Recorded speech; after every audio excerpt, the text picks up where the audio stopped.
भारत माता की, भारत माता की, भारत माता की। आंध्र प्रदेश के राज्यपाल सैयद अब्दुल नजीर जी,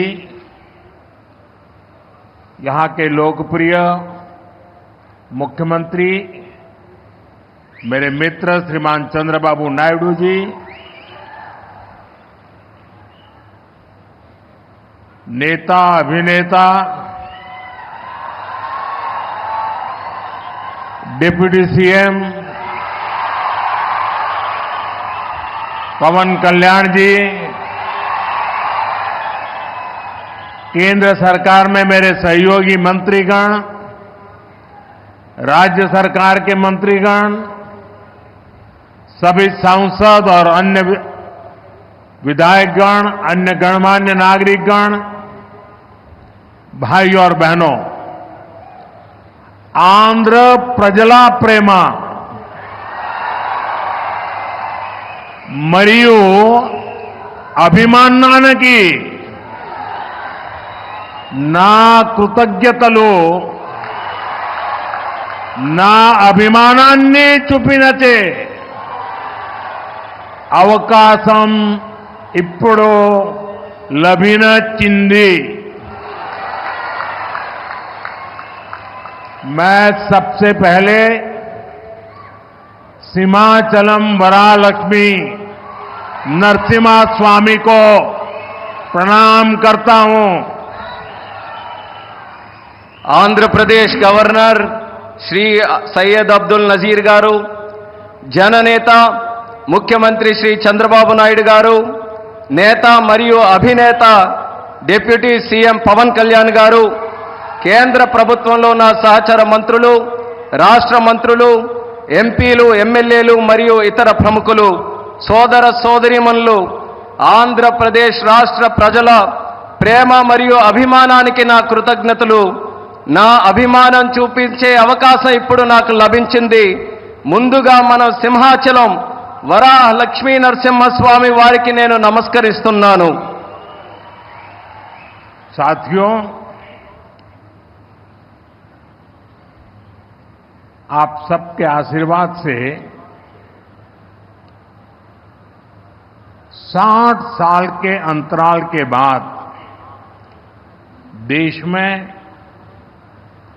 तीसरी बार एक सरकार चुनी गई और सरकार बनने के बाद एक प्रकार से विधिवत रूप से मेरा ये पहला कार्यक्रम है और जो शानदार स्वागत सम्मान आपने किया, रास्ते भर जिस प्रकार से लोग आशीर्वाद दे रहे थे और आज चंद्रबाबू ने अपने भाषण में सारे सिक्सर लगा दिए हैं। उनके एक एक शब्द के स्पिरिट को, उनकी भावना को मैं आदर करता हूं और मैं आंध्रवासियों से, देशवासियों से विश्वास दिलाता हूं कि जो भावना आज चंद्रबाबू प्रकट कर रहे थे, हम सब मिलकर के उन लक्ष्यों को अवश्य पार करेंगे। మీ ఆశీర్వాదంతో 60 సంవత్సరాల తర్వాత మూడోసారి మళ్ళీ కేంద్రంలో మన ప్రభుత్వం వచ్చింది। తరువాత మీ యొక్క ఆశీర్వాదం, మీ యొక్క స్వాగతం నేను చూశాను। దానికి మించి మన అధినాయకుడు చంద్రబాబు నాయుడు గారు ఆయన స్పీచ్లో అన్ని విషయాలు కూడా కూలంకుషంగా చెప్పారు। ఆయన చెప్పిన ప్రతి విషయాన్ని కూడా గౌరవిస్తూ ఆంధ్రప్రదేశ్ రాష్ట్రానికి సంబంధించి ముఖ్యమంత్రి వర్యులు, రాష్ట్ర ప్రజలు ఏవైతే విశ్వాసం చూపిస్తున్నారో ఆ విశ్వాసాన్ని ఎక్కడా కూడా భంగం కలిగించకుండా మీ లక్ష్యాలు అన్నిటినీ కూడా సాకారం చేయడానికి నా వంతుగా మీకు సహకరిస్తాను అని తెలియజేస్తున్నాను। साथियों, हमारा आंध्र प्रदेश संभावनाओं का और अवसरों का, पॉसिबिलिटीज और अपॉर्चुनिटीज का राज्य है। जब आंध्र की ये पॉसिबिलिटीज साकार होगी तो आंध्र भी विकसित बनेगा और तभी भारत भी विकसित राष्ट्र बनेगा। इसलिए आंध्र का विकास ये हमारा विजन है। आंध्र के लोगों की सेवा ये हमारा संकल्प है। మిత్రులారా, మన ఆంధ్రప్రదేశ్ సాధ్యతలు మరియు అవకాశాలు కలిగి ఉన్న రాష్ట్రం. ఆంధ్రుల అవకాశాలు సాకారమైనప్పుడు ఆంధ్రప్రదేశ్ రాష్ట్రంతో పాటు భారతదేశం కూడా వికాసవంతంగా అభివృద్ధి చెందుతుంది. అందుకనే ఆంధ్రప్రదేశ్ రాష్ట్రం తాలూకా అభివృద్ధి మా విజన్, ఆంధ్ర ప్రజల సేవే మా సంకల్పం. आंध्र प्रदेश ने 2047 तक राज्य को करीब करीब $2.5 ट्रिलियन की इकोनॉमी बनाने का लक्ष्य रखा है। इस विजन को साकार करने के लिए चंद्रबाबू गारू की सरकार ने स्वर्ण आंध्र एट 2047 की पहल की है। इसमें केंद्र की एनडीए सरकार भी आंध्र प्रदेश के हर लक्ष्य के साथ कंधे से कंधा मिलाकर चल रही है। इसलिए केंद्र सरकार लाखों करोड़ की योजनाओं में आंध्र को विशेष प्राथमिकता दे रही है। 2047 సంవత్సరం కల్లా ఆంధ్రప్రదేశ్ రాష్ట్రంలో $2.5 ట్రిలియన్ ఆర్థిక వ్యవస్థగా తయారు అవ్వాలని లక్ష్యం పెట్టింది. ఈ విజన్ సాకారం చేసేందుకు చంద్రబాబు నాయుడు గారి ప్రభుత్వం స్వర్ణాంధ్ర ఎట్ 2047 అనే కార్యక్రమానికి శ్రీకారం చుట్టింది. ఈ లక్ష్యాన్ని చేరుకోవడానికి కేంద్రంలో ఉన్న ఎన్డీఏ ప్రభుత్వం ఆంధ్రప్రదేశ్ రాష్ట్రంతో పాటు భుజంతో భుజం తోడై ముందుకు నడుస్తుంది. అందుకే లక్షల కోట్ల పథకాలతో కేంద్ర ప్రభుత్వం ఆంధ్రపై ప్రత్యేక దృష్టి సారించి ప్రాధాన్యత కూడా ఇస్తుంది. आज यहां 2 लाख करोड़ रुपए से ज्यादा के प्रोजेक्ट का उद्घाटन और शिलान्यास किया गया है। ये प्रोजेक्ट्स आंध्र प्रदेश को विकास को नई ऊंचाई देंगे। मैं इन डेवलपमेंट प्रोजेक्ट के लिए आंध्र प्रदेश समेत पूरे देश को बधाई देता हूं।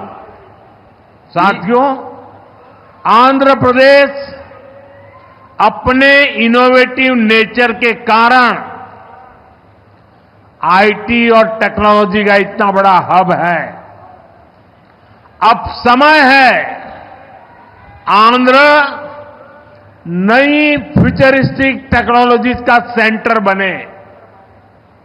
जो टेक्नोलॉजीज अभी डेवलप ही हो रही है, हम अभी से उनमें लीड लें। आज ग्रीन हाइड्रोजन का इस्तेमाल ये ऐसा ही उभरता हुआ क्षेत्र है। ఈ రోజు 2 లక్షల కోట్ల రూపాయలకు పైగా విలువైన ప్రాజెక్టులు ఇక్కడ ప్రారంభించడం మరియు శంకుస్థాపన చేయడం జరుగుతుంది. ఈ ప్రాజెక్టులు ఆంధ్రప్రదేశ్ అభివృద్ధిని సరికొత్త శిఖరాలకి చేరబోతుంది. ఈ అభివృద్ధి కార్యక్రమాలతో ఆంధ్రప్రదేశ్తో పాటు యావత్ భారతదేశానికి కూడా నా తరపున అభినందనలు తెలియజేసుకుంటున్నాను.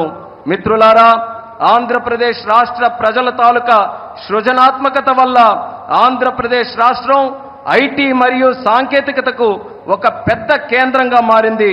ఇప్పుడు సమయం వచ్చింది ఆంధ్రప్రదేశ్ రాష్ట్రం సరికొత్త టెక్నాలజీస్ కు కేంద్ర బిందువుగా మారాలి. ఈ కొత్తగా అభివృద్ధి చెందుతున్నటువంటి టెక్నాలజీస్ కి ఆంధ్రప్రదేశ్ రాష్ట్రం సారథ్యం వహించాలి.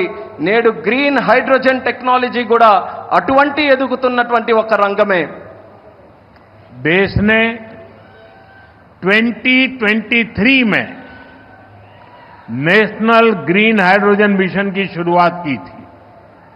हमारा लक्ष्य है 2030 तक 5 million metric tons green hydrogen का प्रोडक्शन। इसके लिए शुरुआती चरण में 2 ग्रीन हाइड्रोजन हब स्थापित होंगे, जिनमें से एक हमारा विशाखापट्टनम है। దేశంలో 2023లో నేషనల్ గ్రీన్ హైడ్రోజన్ మిషన్ ను మనం ప్రారంభించడం జరిగింది. మా లక్ష్యం 2030 నాటికి 5 మిలియన్ మెట్రిక్ టన్నుల గ్రీన్ హైడ్రోజన్ ని మన దేశంలో ఉత్పత్తి చేయాలి. దీనికోసం ప్రారంభ దశలోనే 2 గ్రీన్ హైడ్రోజన్ ల్యాబ్‌ని మనం ఏర్పాటు చేయబోతున్నాం. అందులో ఒకటి మన విశాఖపట్నం నగరం అని తెలియజేస్తున్నాను. भविष्य में विशाखापट्टनम दुनिया के उन गिने चुने शहरों में होगा जहां इतने बड़े स्केल पर ग्रीन हाइड्रोजन प्रोडक्शन की फैसिलिटी होगी। इस ग्रीन हाइड्रोजन हब से अनेक जॉब अपॉर्चुनिटीज तैयार होगी। साथ ही आंध्र प्रदेश में मैन्युफैक्चरिंग इकोसिस्टम भी डेवलप होगा। साथियों, आज मुझे नक्कापल्ली में बल्क ड्रग पार्क प्रोजेक्ट का शिलान्यास करने का अवसर भी मिला है। आंध्र प्रदेश देश के उन 3 राज्यों में से एक है जहां इस तरह के पार्क की स्थापना की जा रही है। इस पार्क में मैन्युफैक्चरिंग और रिसर्च के लिए बेहतरीन इंफ्रास्ट्रक्चर तैयार किया जाएगा। इससे इन्वेस्टर्स का उत्साह बढ़ेगा और यहां की फार्मा कंपनियों को फायदा होगा। భవిష్యత్తులో పెద్ద ఎత్తున గ్రీన్ హైడ్రోజన్ ఉత్పత్తి చేసే నగరాలలో ఒకటిగా మన విశాఖపట్నం ఉండబోతుంది. ఈ గ్రీన్ హైడ్రోజన్ హబ్ ద్వారా అనేక ఉద్యోగ అవకాశాలు సృష్టించబడతాయి. దీంతో ఆంధ్రప్రదేశ్లో మ్యానుఫ్యాక్చరింగ్ వ్యవస్థ కూడా అభివృద్ధి చెందబోతుంది. మిత్రులారా, ఈ రోజు అనకాపల్లి పార్లమెంటులో ఉండే నక్కపల్లిలో బల్క్ డ్రగ్ పార్క్ కు కూడా శంకుస్థాపన చేసే అవకాశం నాకు కలిగింది. దేశంలో 3 రాష్ట్రాలలో ఈ తరహాలో పార్కులు ఏర్పాటు చేయబడుతున్నాయి. అందులో ఆంధ్రప్రదేశ్ ఉండడం నాకు చాలా ఆనందంగా ఉంది. ఈ పార్కులో మ్యానుఫ్యాక్చరింగ్ మరియు పరిశోధన కోసం అద్భుతమైన మౌలిక సదుపాయాలు ఏర్పాటు చేయడం జరుగుతుంది. దీనివల్ల పెట్టుబడిదారుల్లో ఆసక్తి పెరుగుతుంది మరియు ఫార్మాసిటీ కంపెనీలకి కూడా చాలా ఉపయోగపడుతుందని తెలియజేస్తున్నాను. साथियों, हमारी सरकार अर्बनाइजेशन को एक अपॉर्चुनिटी के रूप में देखती है और हम आंध्र को न्यू एज अर्बनाइजेशन का एक उदाहरण बनाना चाहते हैं। इसी विजन को साकार करने के लिए आज कृष्णापट्टनम इंडस्ट्रियल एरिया यानी क्रीज सिटी का फाउंडेशन स्टोन रखा गया है। ये smart city Chennai Bengaluru industrial corridor का हिस्सा बनेगी। इससे आंध्र में थाउजेंड्स ऑफ करोड़ का इन्वेस्टमेंट आएगा और लाखों इंडस्ट्रियल जॉब तैयार होगी। మిత్రులారా, మా ప్రభుత్వం పట్టణీకరణకు ఒక అవకాశంగా చూస్తుంది. అలానే మన ఆంధ్రప్రదేశ్ రాష్ట్రం నవయుగ పట్టణీకరణకు ఉదాహరణగా ఉండబోతుంది. ఈ విజన్ సాకారం చేసేందుకు నేడు కృష్ణపట్నం ఇండస్ట్రియల్ ఏరియా అంటే క్రిస్ సిటీ శంకుస్థాపన కూడా చేయడం జరుగుతుంది. చెన్నై బెంగళూరు ఇండస్ట్రియల్ కారిడోర్లో ఈ స్మార్ట్ సిటీ ఒక భాగం అవ్వబోతుంది. ఆంధ్రప్రదేశ్లో దీని వల్ల వేల కోట్ల రూపాయల పెట్టుబడులతో పాటు పారిశ్రామిక ఉద్యోగ అవకాశాలు కూడా పెరుగుతున్నాయని తెలియజేస్తున్నాను. साथियों, आंध्र प्रदेश को पहले से श्री सिटी के रूप में मैन्युफैक्चरिंग हब का फायदा मिल रहा है। हमारा प्रयास है कि आंध्र प्रदेश इंडस्ट्रियल और मैन्युफैक्चरिंग के क्षेत्र में देश के टॉप स्टेट्स में शामिल हो। मैन्युफैक्चरिंग को बढ़ावा देने के लिए हमारी सरकार पीएलआई जैसी स्कीम्स चला रही है। इसका परिणाम यह है कि आज कई प्रोडक्ट्स की मैन्युफैक्चरिंग में भारत की गिनती दुनिया के टॉप कंट्रीज में होने लगी है। మిత్రులారా, ఆంధ్రప్రదేశ్లో నేడు శ్రీ సిటీ రూపంలో తయారీ రంగం యొక్క ఉపయోగం ప్రజలకు అందుతుంది. మా ప్రయత్నం ఏంటంటే ఆంధ్రప్రదేశ్ రాష్ట్ర పారిశ్రామిక మరియు తయారీ రంగంలో దేశంలోనే అగ్రగామిగా నిలబడాలి. తయారీ రంగాన్ని ప్రోత్సహించడానికి మా ప్రభుత్వం పిఎల్ఐ లాంటి స్కీమ్స్ ని ప్రోత్సహించడం కూడా జరుగుతుంది. దీని ఫలితంగా నేడు భారతదేశం మొబైల్ తయారీ రంగంలో ప్రపంచంలోనే ఉన్నతమైనటువంటి ర్యాంకింగ్స్ లో స్థానం కూడా సంపాదించుకుంది. साथियों, आज नए विशाखापट्टनम शहर में साउथ कोस्ट रेलवे जोन मुख्यालय की भी फाउंडेशन रखी जा रही है। आंध्र प्रदेश के विकास के लिहाज से ये बहुत इंपॉर्टेंट है। लंबे समय से एक अलग रेलवे जोन की मांग हो रही थी। आज ये स्वप्न साकार हो रहा है। మిత్రులారా, నేడు విశాఖపట్నం నగరంలో సౌత్ కోస్ట్ రైల్వే జోన్ ప్రధాన కార్యాలయానికి పునాది కూడా వేస్తున్నాం. ఆంధ్రప్రదేశ్ అభివృద్ధి దృష్ట్యా ఇది చాలా ముఖ్యమైనటువంటి కార్యక్రమం. ప్రత్యేక రైల్వే జోన్ కావాలన్న డిమాండ్ చాలా కాలంగా ఉంది. అటువంటి ఈ కళ, ఈ చిరకాల కోరిక ఈ రోజు నెరవేరబోతుందని తెలియజేసుకుంటున్నాను. साउथ कोस्ट रेलवे जोन का मुख्यालय बनने के बाद इस पूरे क्षेत्र में कृषि और व्यापार से जुड़ी एक्टिविटीज का विस्तार होगा। इसके अलावा टूरिज्म क्षेत्र और लोकल इकोनॉमी को भी प्रगति के नए अवसर मिलेंगे। సౌత్ కోస్ట్ రైల్వే జోన్ యొక్క ప్రధాన కార్యాలయం అయిన తర్వాత మన ఉత్తరాంధ్ర ప్రాంతంలో వ్యవసాయం మరియు వ్యాపారానికి సంబంధించి కార్యకలాపాలలో విస్తరణ జరగబోతుంది.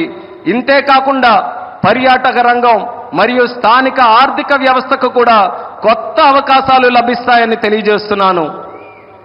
आज यहां कनेक्टिविटी से जुड़े thousands ऑफ करोड़ के प्रोजेक्ट्स का उद्घाटन और शिलान्यास भी हुआ है। रेलवे के क्षेत्र में आंध्र प्रदेश उन राज्यों में शामिल है जहां 100% इलेक्ट्रिफिकेशन हो चुका है। आंध्र प्रदेश के 70 से ज्यादा रेलवे स्टेशनों को अमृत भारत स्टेशन योजना के तहत डेवलप किया जा रहा है। आंध्र प्रदेश के लोगों की ईज ऑफ ट्रेवल के लिए 7 वंदे भारत ट्रेनें और अमृत भारत ट्रेन भी चलाई जा रही है। నేడు కనెక్టివిటీకి సంబంధించి వేల కోట్ల విలువైన ప్రాజెక్టుల యొక్క ప్రారంభోత్సవం మరియు శంకుస్థాపన జరుగుతుంది.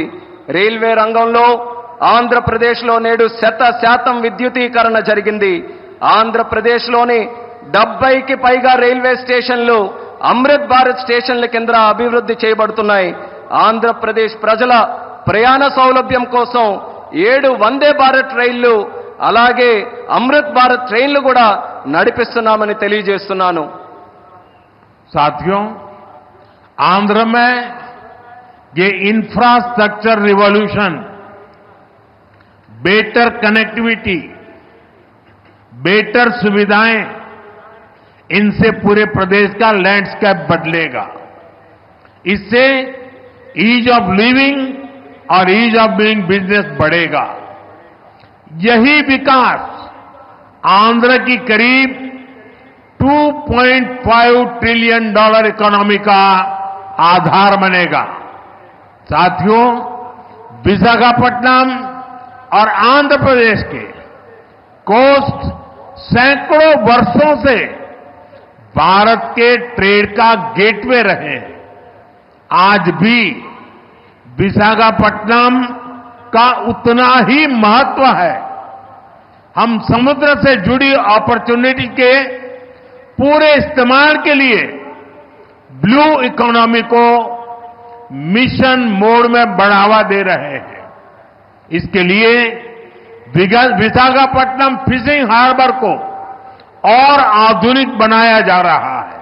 మిత్రులారా, ఆంధ్రాలో ఈ మౌలిక సదుపాయాల విప్లవంతో పాటు మెరుగైన కనెక్టివిటీ, మెరుగైన సౌకర్యాల వల్ల ఆంధ్రప్రదేశ్ రాష్ట్రం ముఖ చిత్రం కూడా మారబోతుంది. దీనివల్ల జీవన సౌలభ్యం, వ్యాపార సౌలభ్యం కూడా పెరగబోతుంది.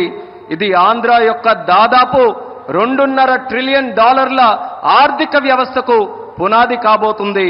మిత్రులారా, విశాఖపట్నం మరియు ఆంధ్రప్రదేశ్లో ఉన్నటువంటి తీర ప్రాంతాలు వందల సంవత్సరాలుగా భారతీయ వాణిజ్యంలో పాలు పంచుకున్నాయి. నేటికి విశాఖపట్నానికి అదే ప్రాముఖ్యత ఉందని కూడా తెలియజేస్తున్నాను. సముద్ర సంబంధిత అవకాశాలు పూర్తిగా వినియోగించుకోవడానికి బ్లూ ఎకానమీని మిషన్ మోడ్లో ముందుకు నడిపించబోతున్నాం. ఇందుకోసం విశాఖపట్నంలో ఉన్నటువంటి షిప్పింగ్ హార్బర్ని కూడా మరింత ఆధునీకరిస్తబోతున్నామని ఈ సందర్భంగా తెలియజేస్తున్నాను. आंध्रा के हमारे फिशरीज से जुड़े भाई बहनों की इनकम और बिजनेस बढ़े, हम इस दिशा में पूरी संवेदनशीलता से काम कर रहे हैं. हमने फिशरमैन को किसान क्रेडिट कार्ड जैसी सुविधाएं उपलब्ध कराई है. हम समुद्र में सुरक्षा के लिए भी अहम कदम उठा रहे हैं.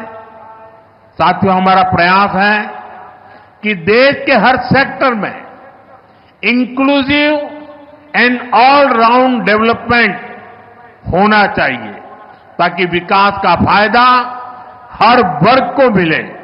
इसके लिए एनडीए सरकार समृद्ध और आधुनिक आंध्र प्रदेश के निर्माण के लिए प्रतिबद्ध है. आज जिन प्रोजेक्ट का शुभारंभ हो रहा है, उससे आंध्र के लोगों की समृद्धि सुनिश्चित होगी. मैं एक बार फिर इन प्रोजेक्ट के लिए आप सभी को बहुत बहुत बधाई देता हूं. ఆంధ్రాలో మత్స్యకార సోదర సోదరీమణుల ఆదాయం మరియు వ్యాపారం పెరిగే విధంగా పూర్తి నిబద్ధతతో మేము పనిచేయబోతున్నాం. దీనికోసం మత్స్యకారులకి కిసాన్ క్రెడిట్ కార్డు వంటి సౌకర్యాలు కూడా కల్పించాం. సముద్రంలో భద్రత కోసం ముఖ్యమైనటువంటి చర్యలు కూడా తీసుకోబోతున్నాం. మిత్రులారా, దేశంలోని ప్రగతి రంగంలో అందరినీ కలుపుకొని పోవడమే మా తాలూకా ప్రయత్నం. అభివృద్ధి జరగాలి, తద్వారా ప్రతి వర్గానికి అభివృద్ధి తాలూకా ఫలాలు అందాలి. ఇదే మా సంకల్పం. ఇందుకోసం ఎన్డీఏ ప్రభుత్వం సుసంపన్నమైన ఆధునిక ఆంధ్రప్రదేశ్ను సృష్టించబడ్డానికి కట్టుబడి ఉందని కూడా తెలియజేస్తున్నాను. నేడు ప్రారంభించే ప్రాజెక్టులు ఆంధ్ర ప్రజల భవిష్యత్తుకు మరియు వారి శ్రేయస్సుకు మేలు చేయబోతున్నాయి. ఈ ప్రాజెక్టుల కోసం మీ అందరికీ కూడా మరొక్కసారి నా హృదయపూర్వక అభినందనలు తెలియజేసుకుంటున్నాను. ధన్యవాదాలు. आप सबका बहुत बहुत धन्यवाद. అందరికీ కూడా మరొక్కసారి నా హృదయపూర్వక ధన్యవాదాలు.